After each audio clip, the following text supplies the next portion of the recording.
কলকাতার নামটা শুনলেই যে সব ছবি ভেসে ওঠে মনের ক্যানভাসে, তার মধ্যে ট্রাম থাকবেই থাকবে। তিলোত্তমার সঙ্গে সমার্থক হয়ে উঠেছিল ট্রাম। 151 বছরের ইতিহাসে ইতি পড়েছে। কলকাতার বুক থেকে বিদায় নিচ্ছে ট্রাম। গতি কমছিল, এবার থেমে আসার পালা।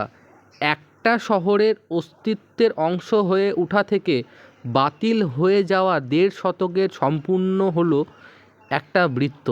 আরও অনেক কিছুর মতো অতীত হওয়ার পথে কলকাতার ট্রাম। কলকাতার বয়স বাড়ছে, বুড়ো হচ্ছে শহর। অভিজ্ঞতা যেমন বাড়ছে, রোজ পুরনো কত কিছু বাতিল হচ্ছে একটু একটু করে। দম দেওয়া দেওয়ালঘড়ি, দোতলা বাস, টেলিগ্রামের মতো হারিয়ে যাচ্ছে ট্রাম। 24শে ফেব্রুয়ারি 1873 কলকাতার রাজপথে প্রথমবার চলল ট্রাম। ভিডিওটি কেমন হয়েছে অবশ্যই কমেন্ট করবেন বন্ধুরা।